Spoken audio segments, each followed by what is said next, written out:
Dan and Corey here, welcoming you into Libservative. The great fundamental issue now before our people.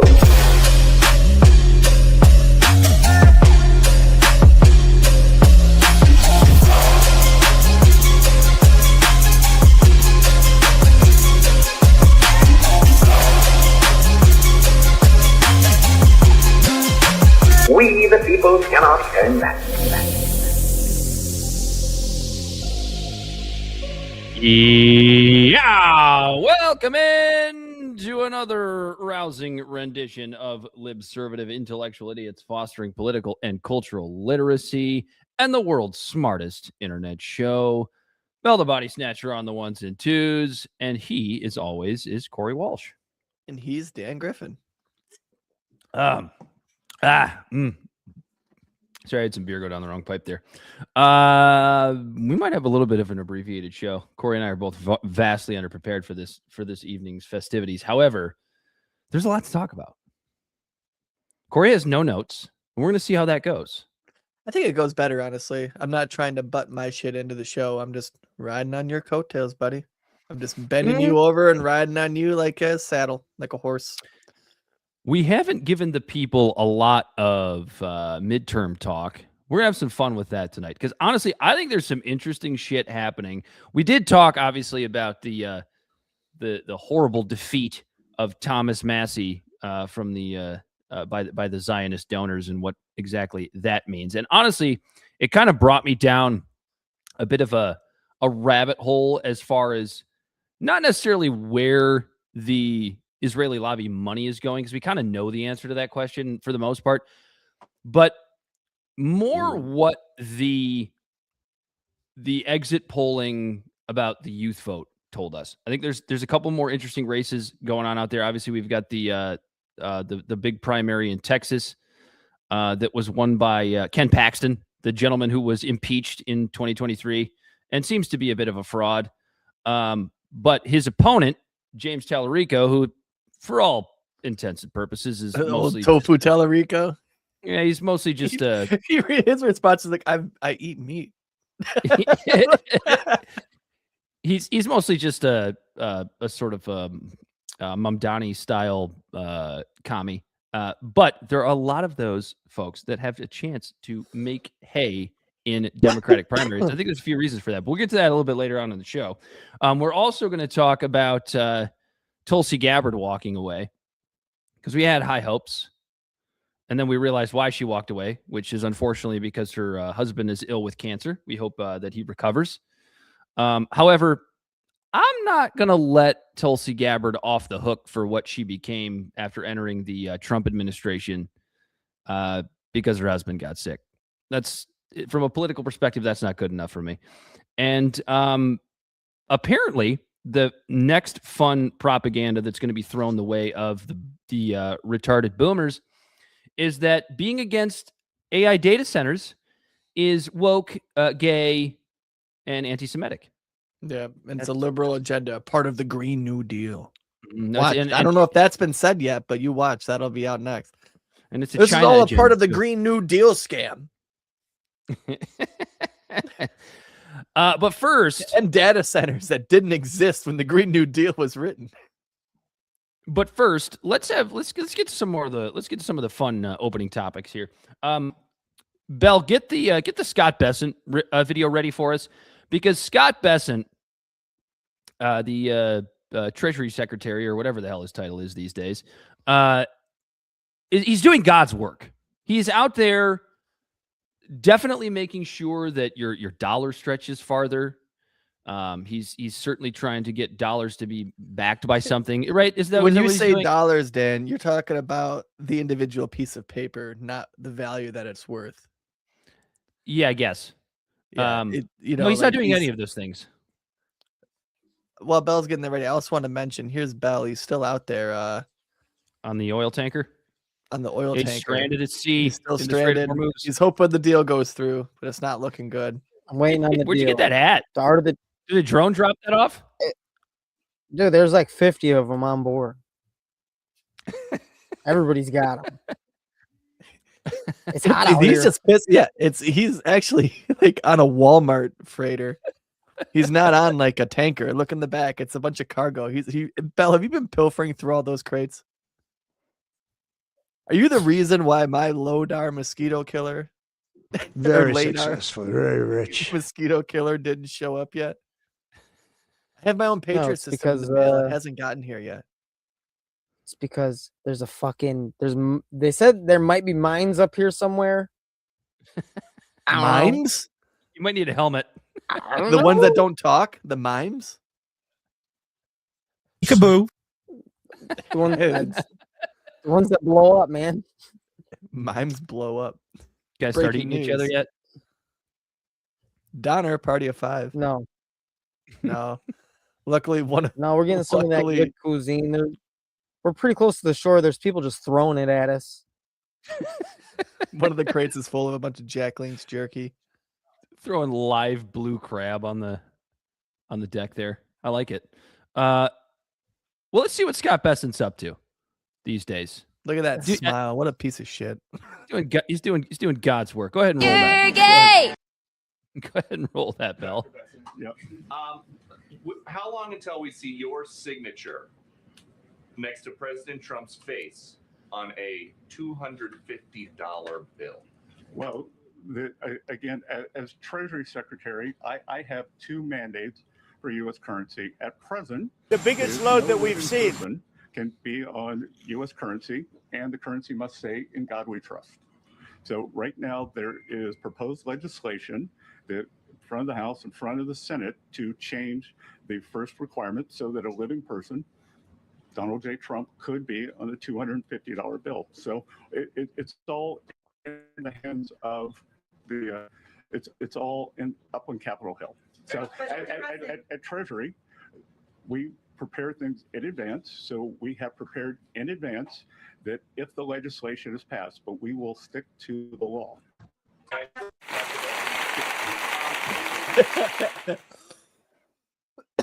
Well, I'm happy that Scott Bessent is prepared for the law to be changed and At for least Trump's they're face. sticking to the trivial laws, Dan. Yeah, and Trump's face is prepared to go on a $250 bill, which, as we were talking about pre-show, Corey, is something we may actually need because your dollar's been devalued to the point where that $250 bill is going to be worth like $50 today inside of like the next decade. So we are going to need higher denominational bills very, very soon. I like this move from Scott Bessent. Is this them just admitting inflation is going to be a problem? That's not how they're selling it to Trump. You've done a hell of a lousy job. Like, if we keep printing these $1 bills, we're going to run out of trees. Dude, they're already. I mean, well, I will say this: it's good that they're planning to print more paper money because there's all the rumors of the the central bank digital currency, and they have already taken the first step towards getting us to that central bank digital currency because they've eliminated the penny. The penny was the first casualty of this globalist agenda. Yeah. It's true. Another thing that seems trivial, but actually is a sign that, like, if it's costing more money to print something that's worth 1 cent and making We get anybody yelling around here anymore today, and then the shit is going to hit the fan. 100 years ago is worth like essentially what $1 is today. What does that have to say about the devaluation of the money? Right? That's why Scott Bessent is out here doing God's work. I know you might be asking why a $250 bill. I asked that question, and Corey pointed out the obvious to me during the pre-show, which is that it's the 250th anniversary of the country, and maybe the last, depending on who you ask. The 250 logo is getting plastered on, and you could tell which companies are trying to curry Trump's favor and which ones aren't, because you're seeing like a lot of the industries like just plaster the 250 thing. You're seeing it in commercials now, and you know the emblem I'm talking about. Mm-hmm. I'm sure you've seen it. The 250 emblem with the American flag behind it. They're putting up a fucking UFC stadium right now at the White House. Dude, it's idiocracy, man. We've made it. We finally hit it. He's talking about freedom, you fucking queers! Yeah, this is going to be like 100 years from now, if America is still around, the Trump presidency is going to be like the equivalent of like the Jackson presidency, where we like joked about it and like just pointed out all the atrocities and the things that they did, and then joked about the idea that he married a woman who was already married, so when he'd be walking down the street, people would call her a whore, and he'd challenge. You can just shut up, baby, because you hate America and you love abortion.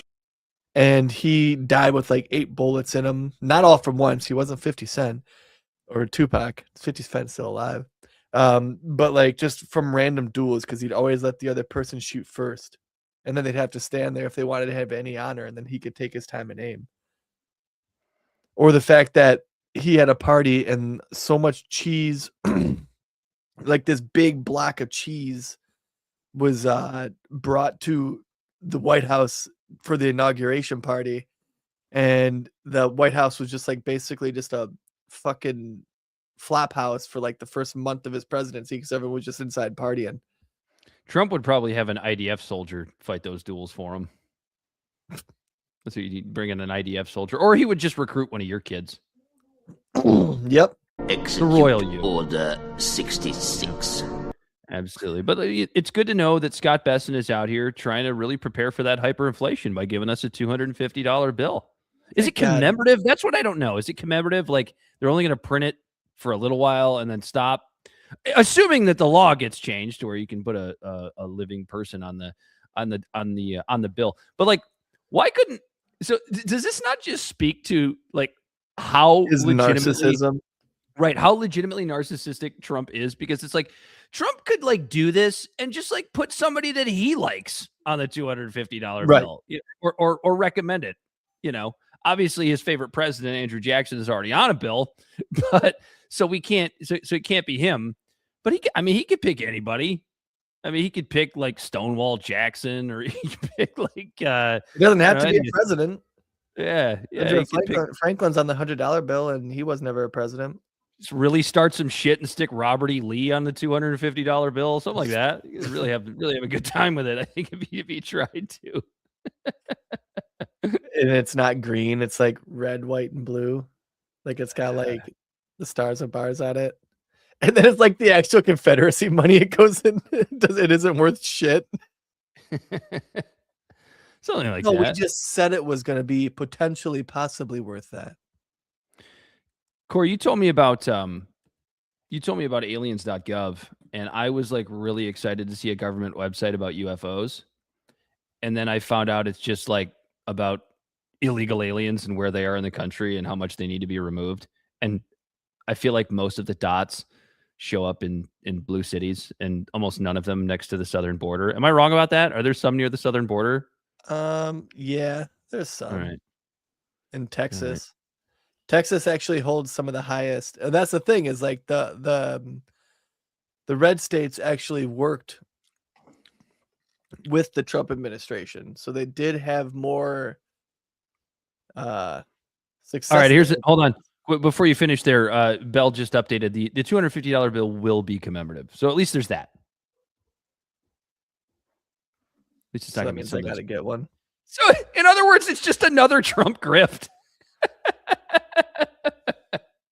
You have to say, what would it be? Like, what would you buy a commemorative $250 bill for? $250.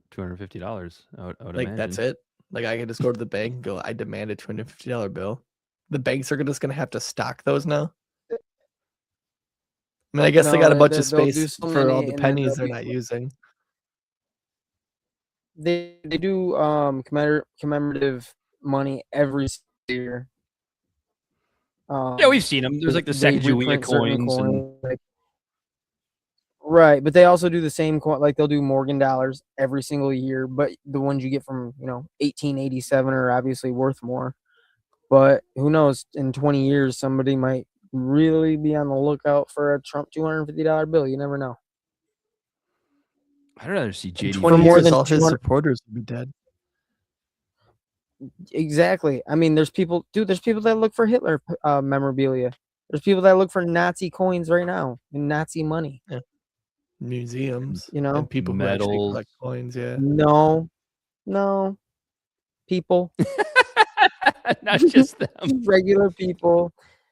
Lots of Basically, them, anybody who doesn't like Israel, if you know what I'm saying. not even that. There's or they there's can just legit, really like, love German history. How Not about we even all that, come they just- together and say, let's stop attacking pedophiles? They could just really love coins or currency, dude. It's true. It is what it is. They can want it. You think That's coin true. I collectors- used to you have think I coin- used to you have think- a Japanese flag made out of rice fabric. That's racist. That's It was. cultural I mean, it was appropriation. from World War II. My grandpa killed that man and took his flag. Like Cotton Hill from King of the Hill. I killed 50. Yeah, I killed 50 men. Oh man, I'm glad it's going to be around though. What the hell did we move on to? Oh, we moved on to aliens.gov. Yeah, it's not about UFOs, guys. Don't waste your time. That's all I had. I don't know if you wanted to add anything to that. I wonder if it gives you a total. Nobody can agree on what the total is. 3,129,820 encounters, actually. It doesn't, and it just constantly ticks up like our U.S. debt. Trump also said to for people to just stop applying for green cards. Just no more. We're not going to give any more of those out. We'll give out H-1Bs. Oh, I can report suspicious aliens with the ice line. Oh, that could be fun. I'm trying to decide if I want to give Dan Bell just a Bongino- rough day. Dan Bongino with that. Well, he's stuck out in the Strait of Hormuz, so you can't do anything about that right now. But Dan Bongino's probably on there every day, just like reporting a neighbor just for being like a little bit browner than him, because he's a little bit brown for like a white dude. God, I could never fucking do that. Like I've seen like I don't care enough. Well, it's not even that I care enough. It's like I've been all over the country, and like you'll see someone. I've only seen it here once, but like Western states, Southern states, I've seen it more than once, like enough to where it's like, oh wow. But you'll see someone who Fucking does look Jack- Hispanic. Or he's fucking Jack Kerouac over here. It looks like The someone more white who's- they are, Yeah, no, it just looks like someone who looks like Hispanic, and they usually just have a backpack, and their clothes just look fucking dirty. And they could just be a homeless person who's Hispanic, because but they look kind of out of place. Like a homeless person usually kind of blends in. But even if they were or not, I look at them and go, damn, that looks like that might be like an alien or a migrant, And people are getting attacked. I just think, good luck. Keep your head on a swivel. And I go on about my day. I just cannot imagine being someone like, what do they think they're going to get out of it? A pat on the head? Oh, you're a true patriot. You ratted out someone who was looking for the life that you have. Yeah, that's how this country was founded. It's just I only- wild. There was a point, like, and I guess it's I only because like thought- I know that like the history of Irish people, even like the history of Italian people, the history of a lot of people who are considered white now, like were looked at like that at one point. And it's like, dude, like if I was born 100 years ago, 120 years ago, like that'd be me. Someone would be looking at me side-eyed.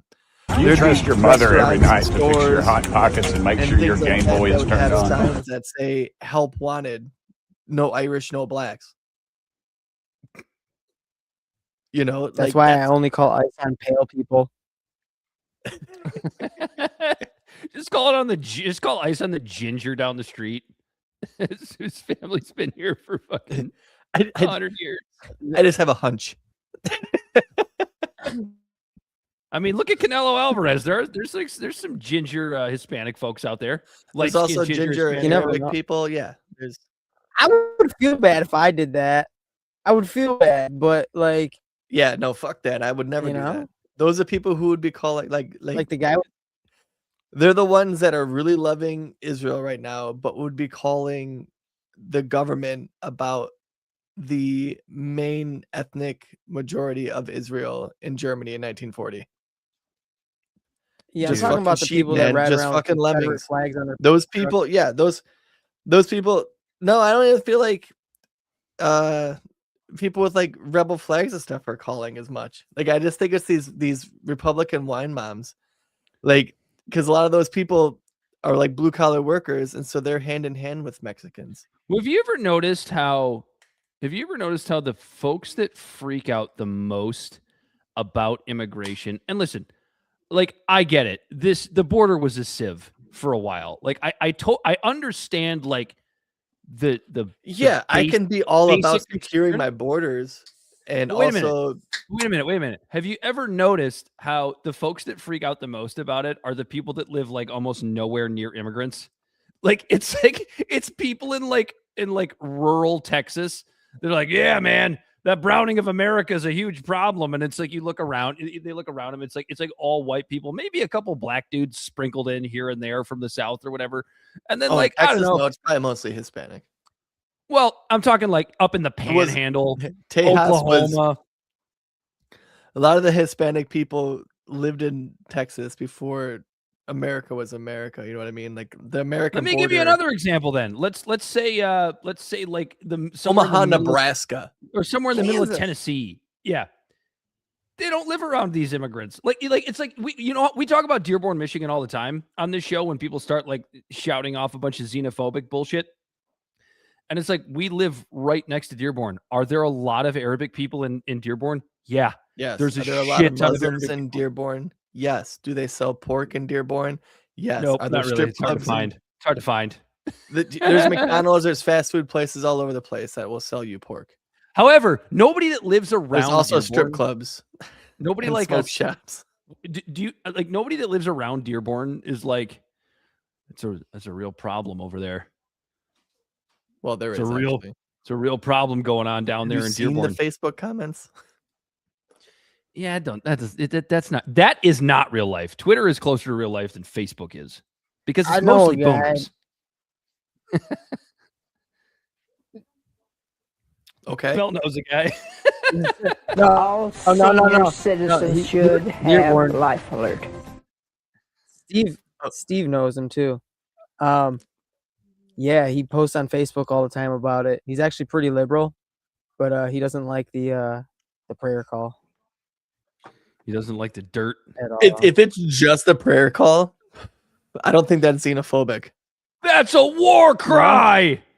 I don't. If someone lives in Dearborn, and like they're commingling with Muslims all day long, and they do not complain about that, but their only thing is them complaining about like the prayer call, is equivalent to someone living in an all-white neighborhood being pissed off because John's son, John Jr., is fucking blasting rap music in their quiet suburban neighborhood. I said it's fucking at 7 a.m. when he's going to work at Tim Hortons or going to school. I just hear the bass. It just rattles my walls. Like it's equivalent to that. If someone's just bitching about the prayer call, I'd be pissed. And if you heard that muffler, right? It's equivalent to someone bitching on a Facebook post because the guy down the street doesn't have a muffler on his car and it rattles their house, and they just hear it. It just sounds like a giant fart. You know what I mean? Like you can see all the different comments, right? Like it's just so loud. It's not. I do not think that is xenophobic one bit. Now, if all of a sudden they're like, it's because I hope your muffler doesn't Muslims sound like... and they're coming in here, they're trying to put in their Sharia law, and this it's like, all right, chill, Grandpa. Those are the people that are like have never set foot in Dearborn, Michigan, and never come close to it. They've never been anywhere near Dearborn, Michigan. No, those are the people from rural Tennessee that are worried about immigration that have never seen an Arabic person in their life. You heard it here first. Someone being upset about a prayer call being blasted throughout the city isn't xenophobia unless it's accompanied by xenophobic tropes. Bell, you want to play? You want to pull up the Dr. Jill wife video, because this video. I have not seen it yet. However, I have heard about it and I've seen comments about it. I'm actually going to see it for the first time here on the show. But she said that she was terrified for her husband's life at the 2024 debate because she was afraid he was having. Yeah, we're both seeing this for the first time. Why am I laughing at this? I'll tell you why I'm laughing at this. Because if that's what she's about to say in this video, it just proves my point that she is an absolute monster of a human being to put her husband through this shit instead of just being a good spouse, being a good partner, and being like, Joe, I think maybe it's time to hang it up. Because she held on as long as anybody else did. Go ahead and roll it, Belle. This is some pretty clean white stripes. I'm Christine Frizzell in Washington, where new light is being shed on the perspective from inside the White House in the weeks before Joe Biden dropped out of the presidential race. Former First Lady Jill Biden has revealed what she actually thought after watching her husband's first debate against President Donald Trump in 2024, as Biden himself has filed a lawsuit Broad against have a bit Trump's of a Justice five head. Department. It's been nearly 2 years since the event now commonly referred to as Joe Biden's disastrous debate. With dealing with everything we had to do with, look, if we finally beat Medicare. While his wife, Jill Biden, initially said this, Joe, you did such a great job. She now admits to feeling far differently. So I patronizing. wasn't horrified. I was frightened because Pats I him had on the head. never, ever seen Joe like that.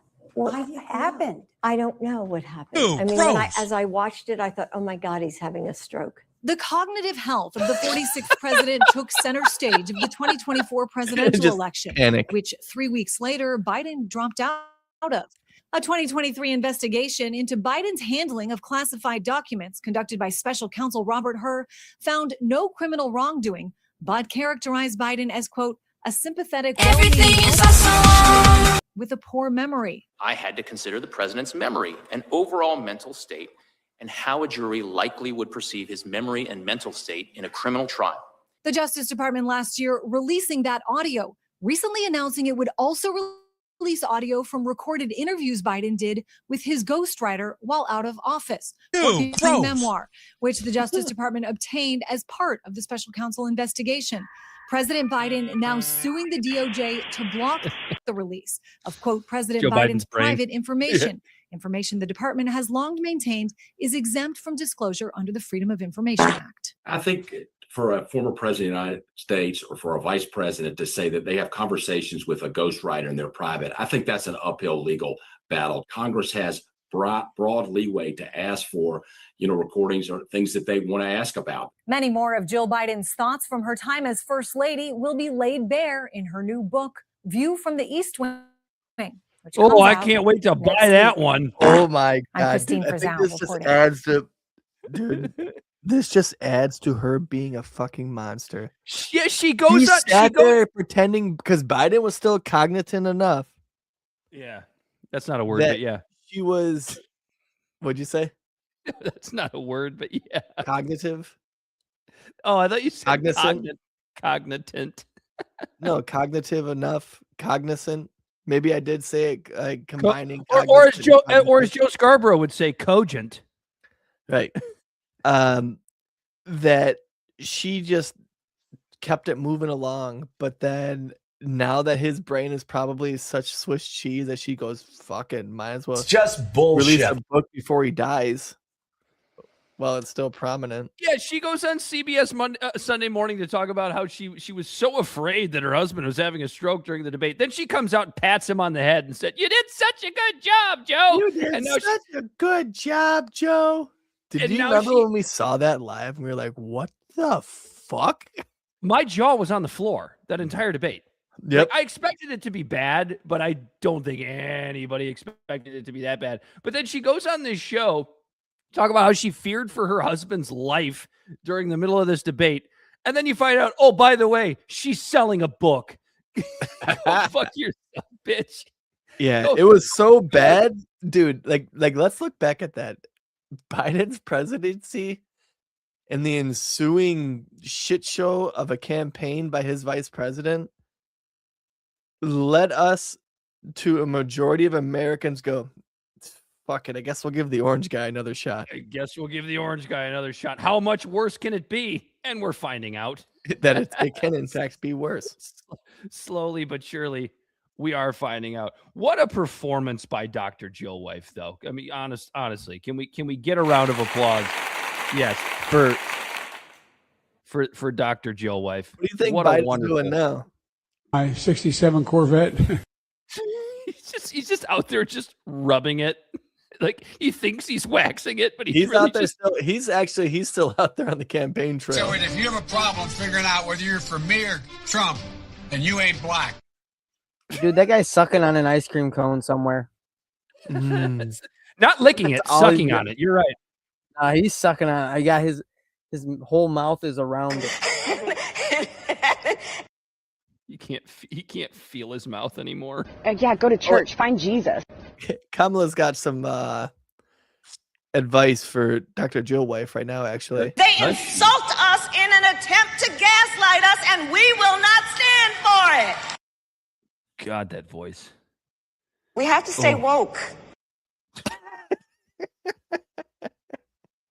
Meanwhile, Chuck Schumer's in the back. Go corner. Bills. Go Bills. Oh man. Well, good job, Dr. Jill Wife. I hope your book does terribly and nobody buys it. The book. I got the synopsis of the book. Donald Trump is a bad guy. He's a bad person. Yeah, that's probably a big chunk of it. I think it's a very rude introduction. Peter Thiel is fleeing for Argentina allegedly. Oh Lord! Yeah, he's been spotted in Buenos Aires a few times, saying that he's temporarily relocating to Argentina because he just doesn't like the direction that the country is going. We all know what that means. It's the fact that everybody is recognizing what terrible, genocidal, maniacal government Israel has, and he doesn't really like that. But I will say this. I think it's the perfect place. I think it's the perfect place for Peter Thiel and the alleged 300,000 Israeli nationals that are going to be relocating to Argentina, because it seems to be the place where a lot of Nazis go when they've been busted for their terrible, horrible crimes. So I think it's absolutely the right move for Peter Thiel. Go fuck yourself and good riddance. Bye-bye. Bye-bye now. Adios. Yeah. I mean, it's the perfect place for the Zion Nazis to be. It's where the Nazis fled to. Apparently, he rolled his kid. Peter Thiel is leaving. Time for a little drinking poo. I can drink to the drinky poo.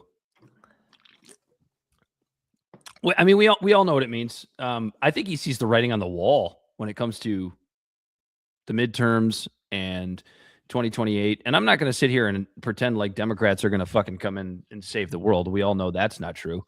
It's going to just be a more continuing disaster. Yep. And unless libertarians can get their shit together, and the Green Party is a joke. Dude, I think I heard. What if that's what it is? What if there really is room for a third party to make room? It's just there's no viable third party. So politically, there definitely is. The problem is the Uniparty has rigged the ballot to the point where ballot access is the bigger problem, as we know. That, but the Green Party is literally held together by chewing gum, rubber bands, and paper clips. Libertarian Party is no different. And the Libertarian Dude, Party, I think I heard Dave Smith say the other day that the Libertarian Party literally has like 2,500 members right now. It's an absolute shit. It's an absolute sham shit show. And when you call yourself a Libertarian Party and you put somebody as your presidential candidate like Chase Oliver, and you expect to get somewhere, like who's heard anything from Chase Oliver in the last 2.5 years? Right. He's gone. It's co-opted. And I actually kind of like the way Dave Smith put it, where and I'm paraphrasing. I'm going to butcher what he actually said, but he said something to the effect of like, the Libertarian Party is just like, it's like a bunch of eggheads right now in a room that are just not tied into real life. It's like, yeah, they'll sit there and they'll wax poetic about like smaller guys, basically a smaller version of what the Republican Party does, except for like better fiscal policy. But like, they're just in no way attached to reality. They're not really interested in winning. Like, it seems like this is what happens with third parties. They recognize that the way the system is set up to the point where they can't win. So what they do is they just have these little political battles and scuffles within themselves to see who can gain power within the tiny like little party. The fucking Monty Python Life of Brian movie. Yeah, it's a joke.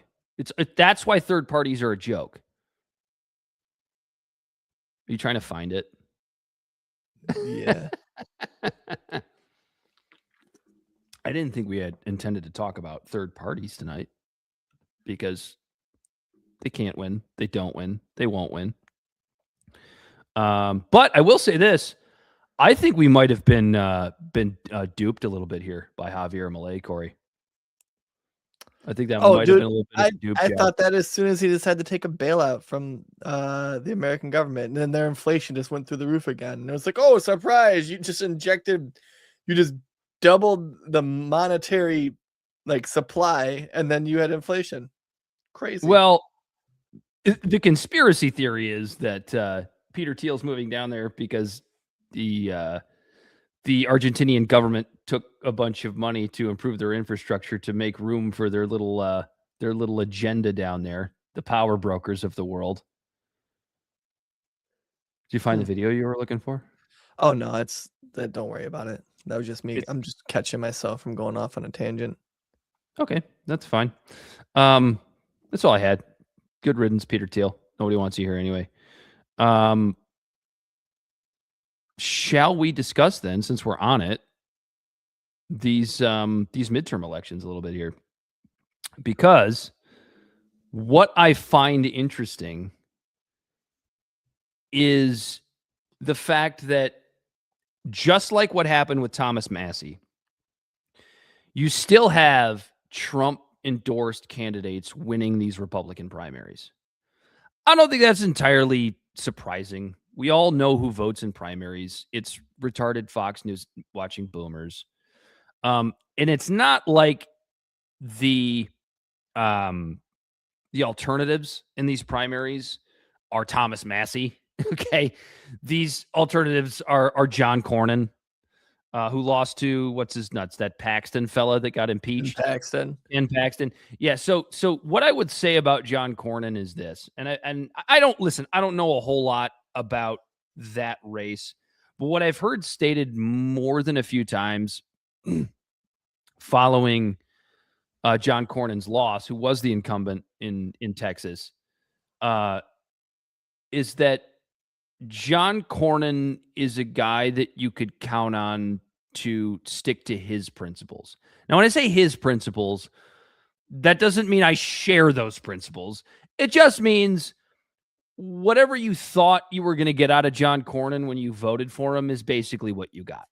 It's very different from what you get from what people got with Trump, which is he promises no new wars and bringing down inflation and whatever else. Pick your pet issue, essentially. John Cornyn is not that. Ken Paxton, it appears, is that. So, of course, Ken Paxton goes out and wins that Republican primary. The winner of the Democratic side in that race is a gentleman by the name of James Talarico. Now, James Talarico is basically a why am I blanking on the New York City mayor's name? Mamdani. Yeah, a Zoran Mamdani clone.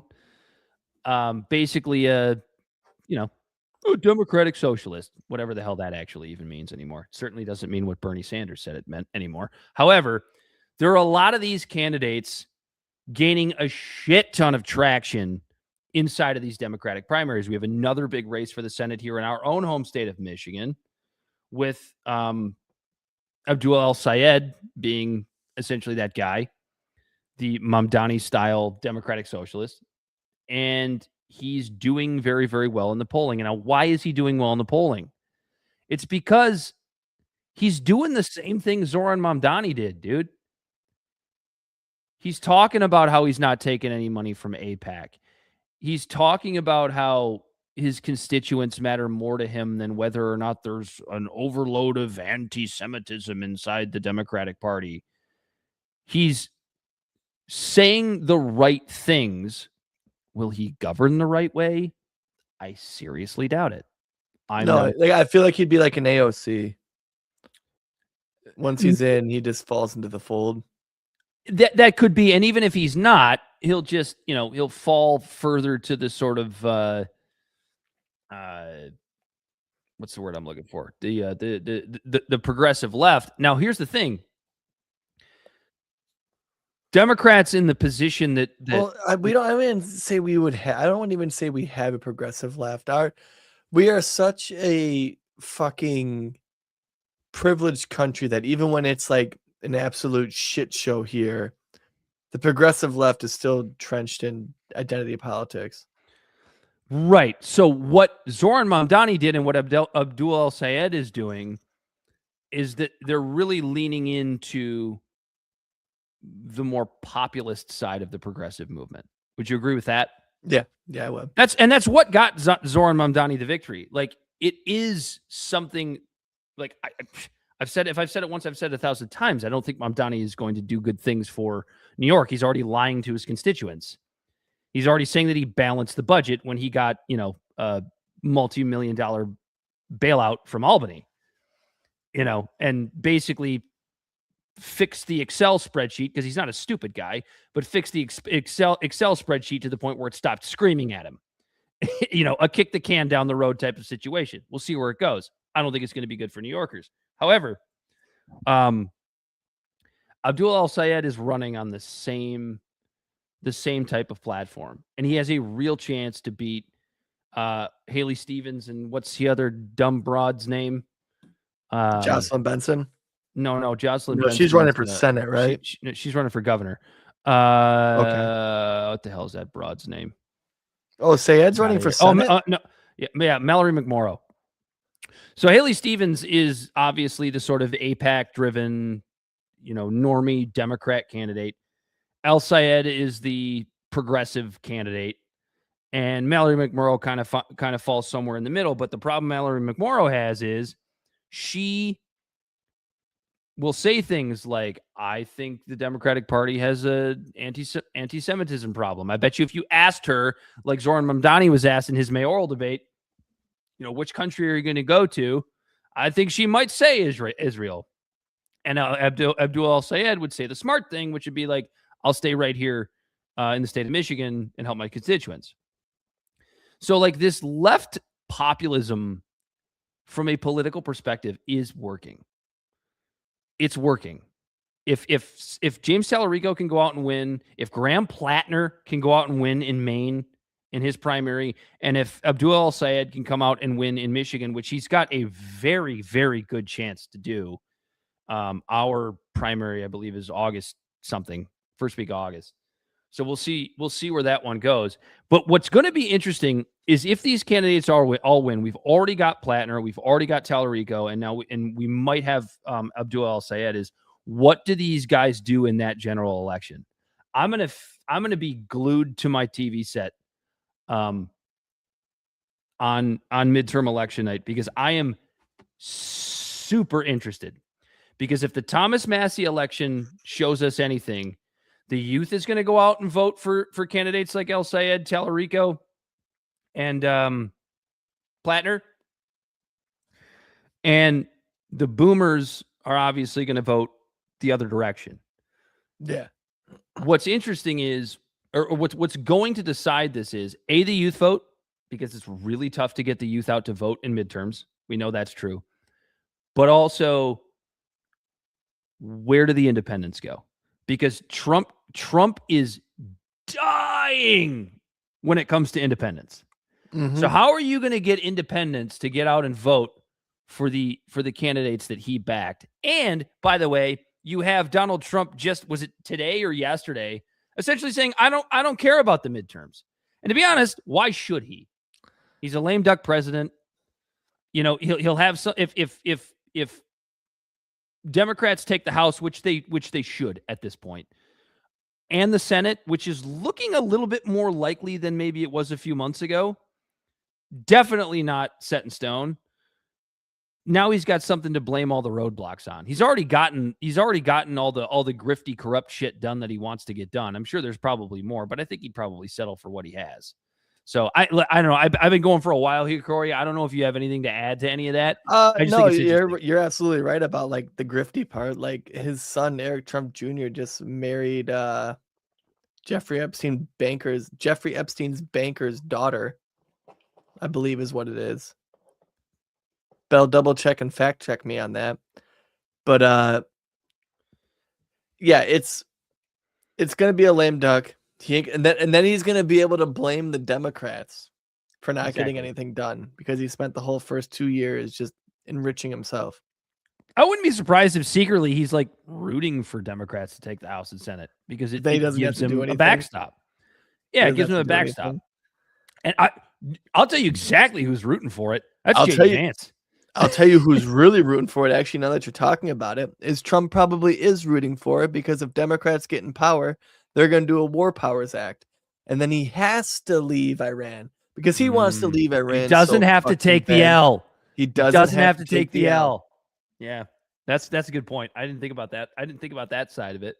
But what do you think about, I mean, how interested are you in these races as we head closer to the general election, knowing that these left populist candidates are winning or coming very, very close to winning these Democratic primaries? It says something. I think it says something. It says that it says the exact same message as to why Trump won. People in America are so desperate for change that they're willing to do whatever it takes because the Republicans are at fault for this. The capitalistic system that's marketed that we have isn't what we have here at all. We do not have a free market system. We do not have a capitalistic system. We have. That's why we might get one though. That's why Peter Thiel fled to Argentina. Right. We have socialism in all the wrong ways. Socialism that doesn't help the American people, and it helps fucking big corporations and rich politicians themselves and all that shit. Maybe we should do a show that night. We should do a show on midterm election night. What day is that? We should. I don't know, it's always November. It's always the first Tuesday in November. So whatever the first Tuesday in November is, I might be in Freedom, Florida that week. In fact, I will be, so we can have a good time. Perfect. We might have to move our show to Wednesdays or Tuesdays because they do music in the park here on Thursdays in my city. But that's radio for two, so we'll talk about that. Oh, you're out there playing the bongos nude. I'm not playing. My kid just likes to get down. So they are playing the bongos nude because they're all pedos. No, it's Sterling Heights. How about we all come together and say, let's stop attacking pedophiles? It's not. We're trying, Ted Cruz. It's not Washington, D.C. Oh! Hey! Ho, ho, ho, ho. Speaking of Trump not being able to take the L, Corey, that was actually a decent segue that took us a while to get to. But from the time we signed off of this show last week until today, there was an imminent deal with Iran. There was allegedly another attempt on Trump's life. Netanyahu tweets that he was happy about Trump's safety. And that was all between Thursday evening when we signed off last week and Sunday afternoon. Mm-hmm. By Monday, Trump orders renewed strikes on Iran at Netanyahu's and Ben-Gvir's urging. Ben-Gvir also going on, also doing a press conference saying that it's the deal with Iran was not good for Israel, so they will not allow it. You know, again, kind of saying the quiet part out loud. Just like how AIPAC made that tweet that they ended up deleting. Did they end up deleting that tweet? The one that says like we sometimes get our way or whatever. Oh, well, are you talking about the one we showed last week on the show? Because I have a screenshot of that bitch. The internet. Nope, that's still there. But they did tweet one, and everyone's saying it was tweeted and then deleted. And when I looked, I couldn't find it. But it was something about getting their way or something like that. Let's see if I can find it. I mean, you don't really need to because, like, I believe you. And I think most of our listeners do as well.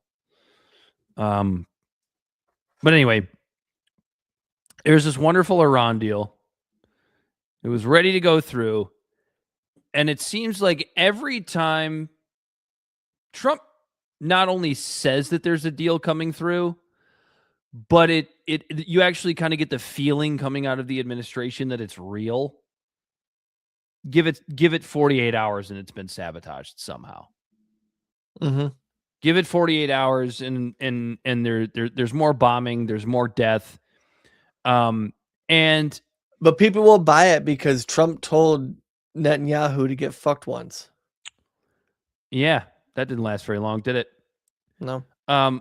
So what's the excuse for this latest round of bombing? It's that allegedly the Iranians were caught laying mines in the Strait of Hormuz. Now, I find this definitely a little bit hard to believe.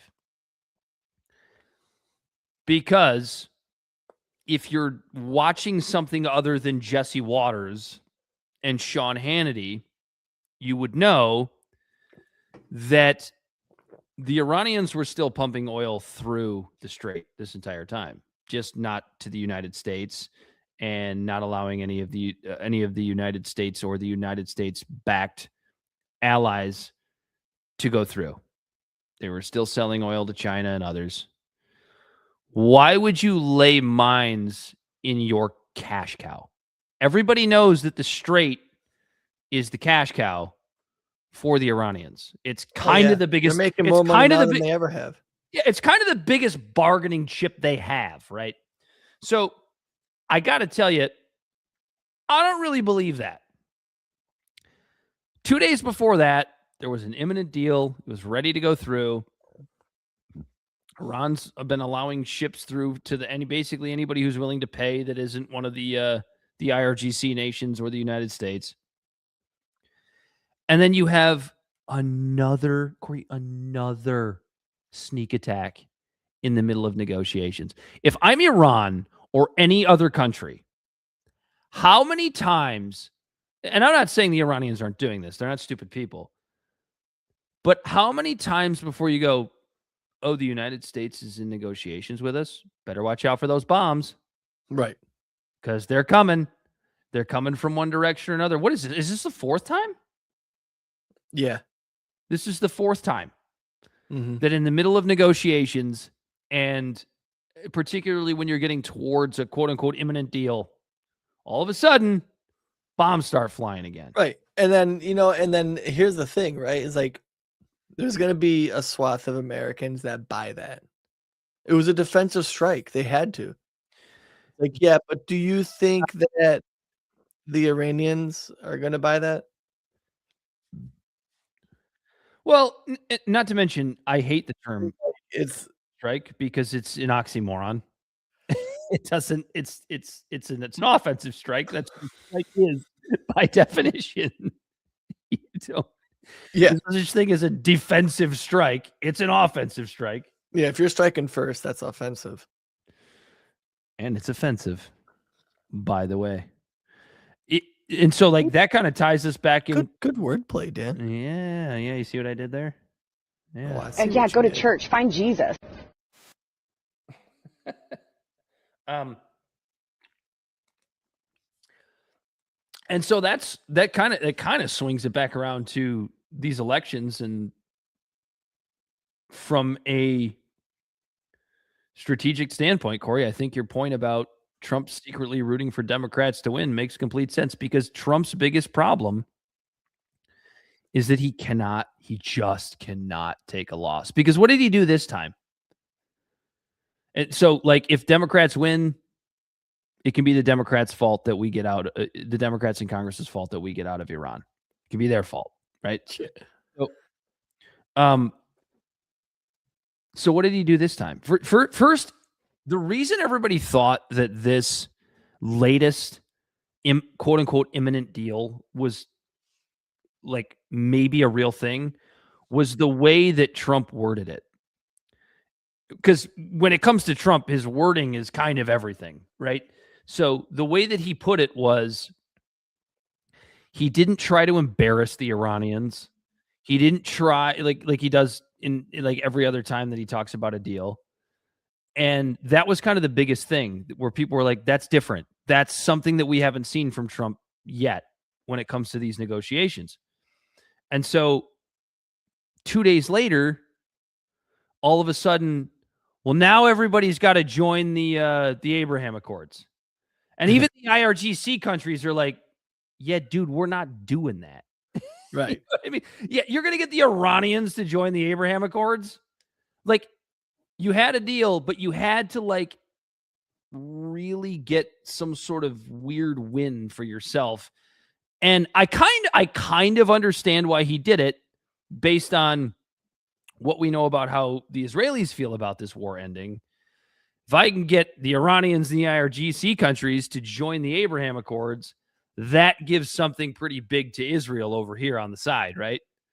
So I kind of get it, but also, dude, that's not going to fly. No, it's the same type of shit as like just pork fat being added to like domestic bills here, where it's like, we're going to make a bill to where people aren't allowed to trade, do insider trading anymore. And everyone's like, yeah. And then they add a million other bills like into it. And then everyone's like, oh, why did you not vote for this?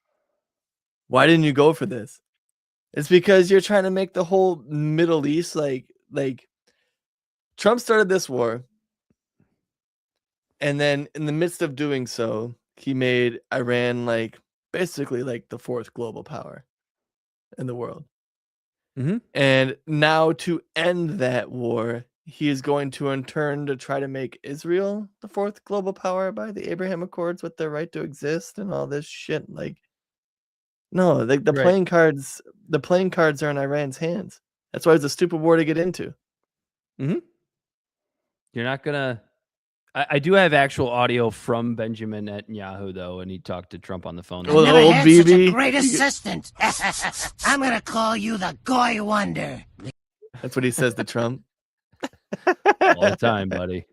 All the time. Actually, that's what Miriam Adelson said. In fact, I think Miriam Adelson might sound a little bit more like Krusty the Clown than Benjamin Netanyahu does. Uh-oh. She said, Willow, their favorite Jew, is talking about Brando. Or Brandon, I mean, Bell.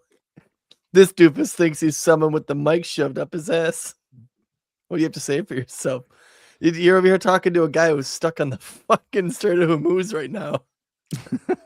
Just trying to get out. For weeks, you bastard. How do you not have more of a tan? It's because he's Italian. He's always tan. So exciting. Because he's been wearing and I've had this hat on.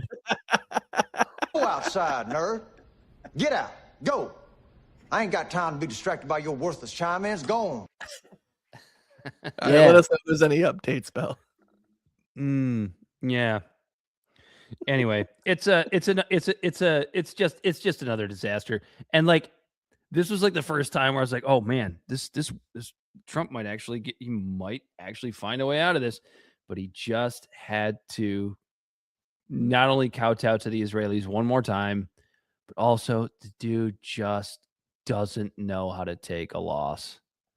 He just and that goes back to why I think that he's secretly rooting for the Democrats to win, because then they'll enact the War Powers Act, and he'll be like, "Oh, dang it!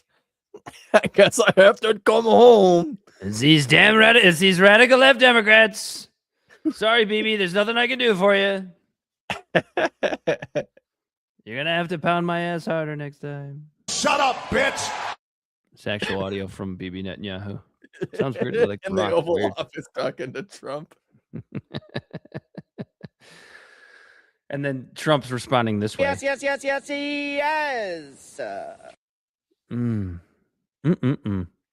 Yeah. Anyway, that's where we are. The war's back on, and it's a bigger disaster because we're getting to the point now. Saying this. The biggest load that we've seen. Ooh. Just a rope thrown right over the top of his forehead. Just the fucking snail trails all over the office. Oh, God. It's never going to end. We're not going to be able to afford gas. People are going to starve. Don't worry about it. Dude, I heard, well, I didn't see, but I heard this thing about a projection that gas is going to get back down to like pre-Iran war until like 2030. 2032. Jesus. 2032. Yeah. And by then but Trump supporters go, yeah, but we're exporting oil from America now. Do you see all those ships coming to America? Yeah, people don't understand how oil markets work. You can't. They don't understand that oil is a global economy, and when you take away 20% of it, it doesn't matter which way you're moving it around the other 80%. There's less. How about we for all come everyone. together and say, let's stop attacking pedophiles? Okay. We're trying, Ted Cruz. Daddy, you're my daddy. There you go. That's what Trump is saying to BB. That's exactly right. Do you have anything else you want to add about the Iran war other than we're all going to starve and Dude, not be able to so afford gas? it's kind of Iran war adjacent, but have you seen what's happening to the IDF in Lebanon? They're getting Russian. Yeah, they're getting Russianed. Like they're Ukrained. Like it's just drone war there. It's just the fiber optic drones with that long spool that's like 5 kilometers long or 25 kilometers long of a fiber optic cable attached to a drone that can't be hacked. And they're just flying. Like, Bell, look these numbers up real quick. I don't think that the IDF has lost a lot of soldiers. I think it's like it might be like around like 800 or something, but I think it's still in the 3 digits. But they've lost like 140 vehicles. And there's just footage after footage after footage of these people there just getting creamed and clobbered. Like it's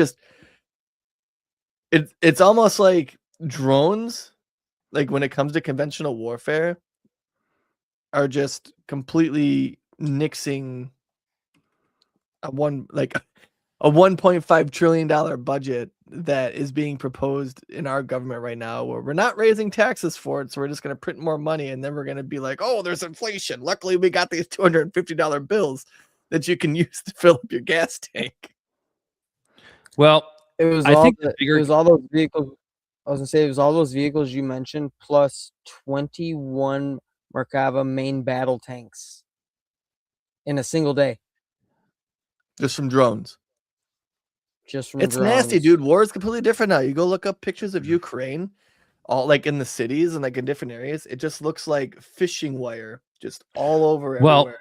And it's not down power lines. Those are the fiber optic cables from drones that are just going around, finding people, and then just killing them.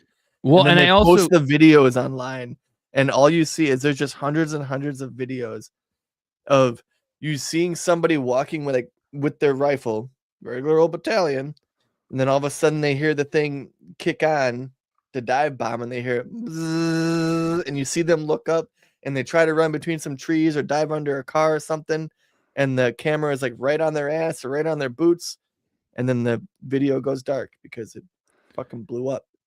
But now you also have the Israelis striking Beirut, which I thought this entire thing was all about.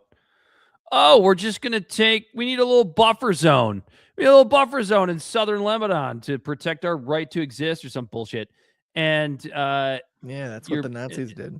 And they're bombing the capital city of Lebanon. Now they say they were going after Hezbollah, right? Hezbollah. Hold on. What was it? It was Hezbollah leaders.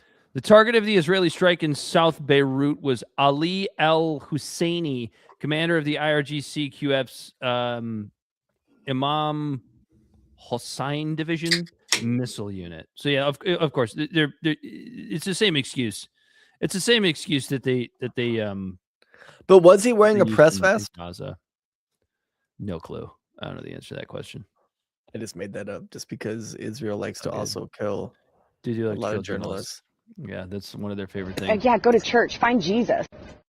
I agree, Lauren Bobert. I'm with you. I'm with you, sweetie.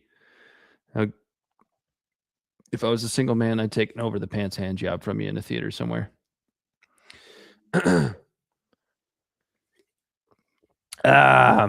Yeah. So yeah, this said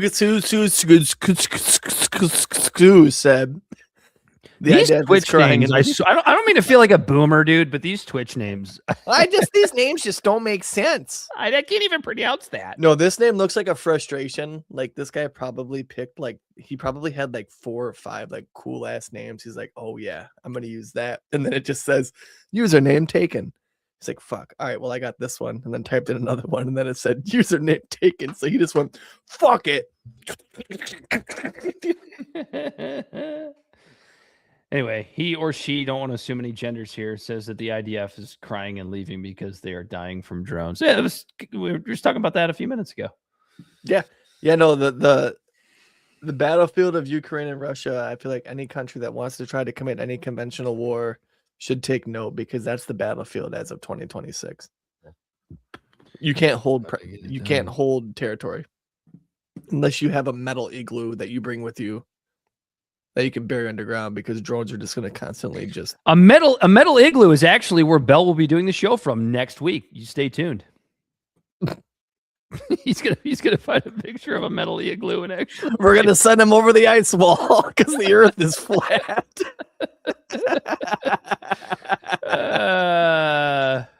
Because we're out of here. Peter Thiel's going to Argentina. We're going to Antarctica. Yeah, it's gonna be. I mean, the winters will be cold, but yeah. Maybe if they let me out of the Straits of Hormuz, I can make my way there. I don't know. There's enough. It's just him on that ship, by the way. There's no one else on that ship. You're sitting there with a ton of shipping containers. You could probably make a metal igloo. There's probably a blowtorch in there somewhere and just some tools. It's all Temu. It's all Temu deliveries. This is why the Temu deliveries take 8 weeks. They're mostly full of exotic animals. That's how I've been eating. Oh, that. So what we need to do is eating and like bald eagle eggs. What I was going to say is what we need to do is send RFK Jr. out there to help you out, just in case any rattlesnakes come around. Did you see that video? I did. I feel like at this point it's got to be like, first off, his wife is an actress, and those are all plants. Like this has got to be like, because he just wrangled 2 snakes on Dr. Oz's patio a week ago, and now he's catching rattlesnakes.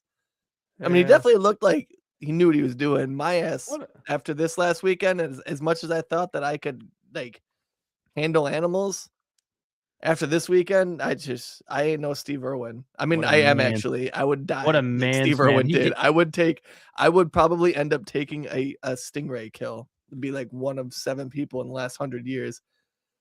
Because I got attacked by a bird. I got stung by a bee. But he forgot to bring the pillowcase. He had to have Cheryl go get the pillowcase. Cheryl! I eat up pillowcase. A snake. Blanket is a blessing. Do you think they probably have the music really loud in the bedroom so she can't hear his pillow talk or his dirty talk? I mean, it doesn't need to be that loud. Do you like that? No, I don't. And he takes the fat shot drug. I'm surprised we don't have any RFK sound bites. Because they're a little bit brutal to listen to. We'd all just be clicking and going, no, and turning it off. Last thing I have tonight, Corey, is Tulsi Gabbard walking away from her job. That's 2 names you mentioned in a row that have just let me national down. Yeah, so as it was coming out late last week, I think probably after we did our last episode, I was sending you guys screenshots about like, oh, everybody's, there's a lot of talk that Tulsi's going to be walking away from the administration. And Corey and I were both kind of in agreement, like, oh, well, shit, maybe her integrity can possibly be saved here if she does the thing, which is, walk away from an administration that she thought she could be principled in. But then what happens? We find out that she's walking away because her husband is sick with cancer. Now, that's devastating news, of course. I don't wish that on anybody. Don't wish that on you. Don't wish that on Bell. No, I've actually met him. He's actually a pretty cool guy. Like, that's terrible news. Like, I'm sorry. I hope he recovers. I hope he's well, and they live a long and healthy life. But from the political side of this, that's not a good look for Tulsi Gabbard. Because if you had told me that she was walking away on some principle that she had all buffoonly, that's not a word, that she had all duped us into, she had duped us all into when she got that position, and it didn't pan out that way. If she had pulled a Joe Kent, if you will, I think we would have given Tulsi a round of applause for that. I think it maybe, better late than never type of situation, right? That's a fact. That's not why she walked away. And so for that reason, I am not letting her off the hook for being what appears to be, to me, a bit of a social climber, a bit of getting power by any means necessary, just like most of Trump's cabinet has turned out to be. People compromising their principles. Yep, we sat here on this show and we rooted for RFK. We rooted for Tulsi Gabbard. There were other ones too, but those are obviously the two big ones where we're like, I think Patel in the beginning. No, I was never a fan of Kash Patel. I always knew that was going to be disastrous. Jay Bhattacharya, I think. Jay Bhattacharya, I could still be okay with. As he's the head of HHS, right? One of those, or the CDC guy. I don't know. He's one of those health guys. Still don't really have an issue with that, but that he also doesn't have anything to do with, covering up intelligence about the Epstein files or how much exactly control the Israelis have over our government, to where Tulsi Gabbard is, Joe Kent was. And then you also had Dan Bongino walk away, which I find hilarious because he doesn't get any points for walking away either. He walked away because he missed his wife and because we're pretty sure the Trump administration just kind of put him out there to do another shitty podcast that nobody listens to because everybody knows what a fraud he turned out to be. So there are different reasons people are leaving the Trump administration. I'm really only giving bonus points to Joe Kent at this point. You letting Tulsi Gabbard off the hook, Corey? No. I'm not. You're a man of principle, Corey Walsh. I don't listen to women yelling. I tell them to shut up.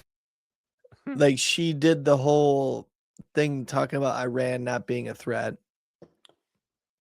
And then was stone silent after the war. And then it happened, and her name for DNI, Director of National Intelligence, was like a joke among the whole cabinet of being do not invite. And she just took it.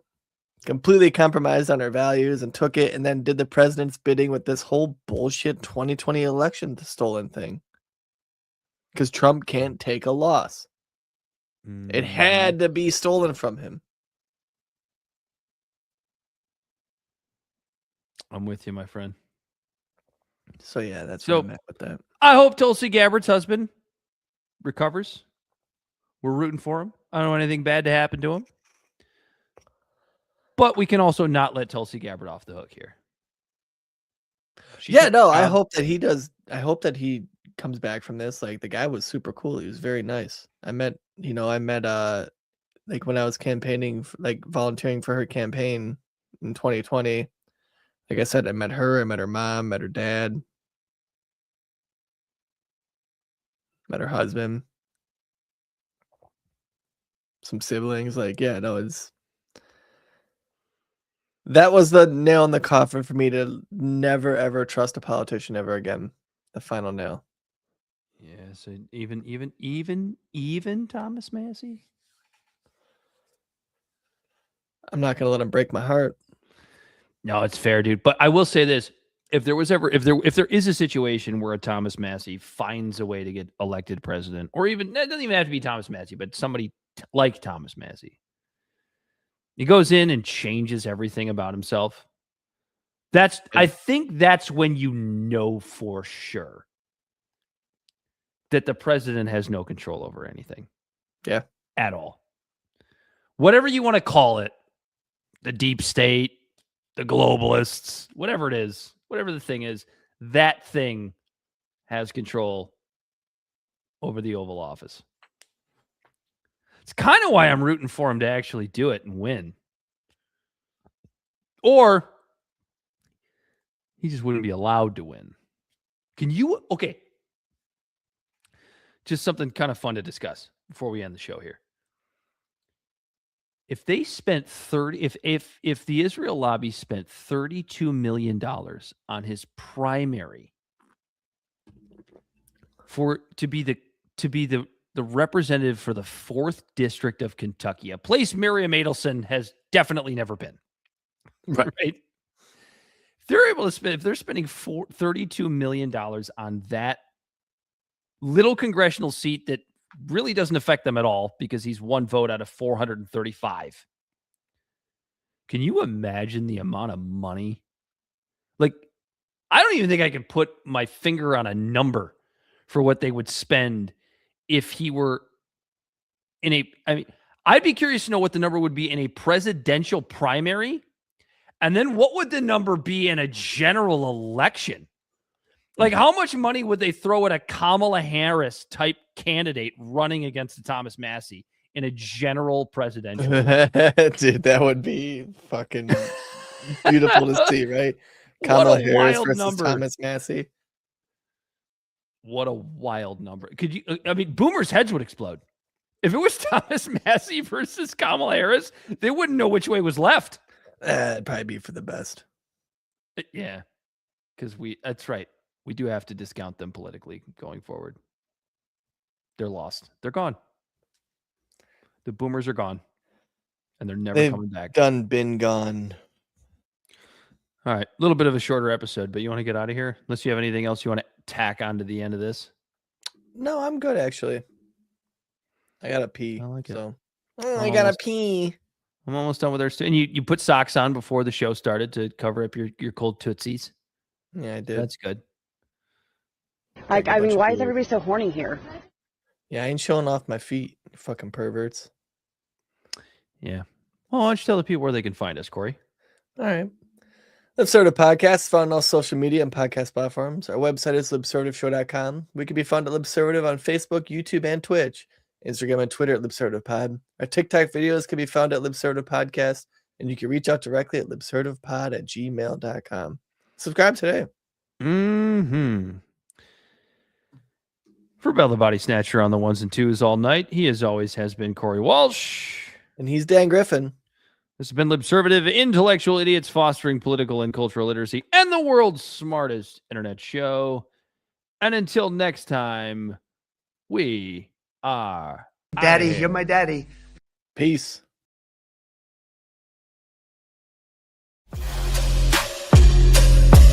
The great fundamental issue now before our people.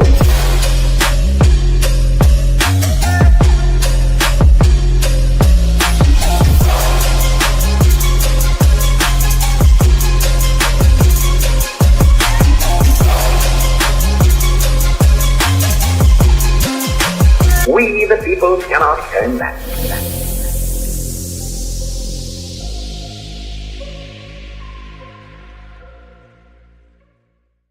Somebody must lead, or else the fight would not be made at all.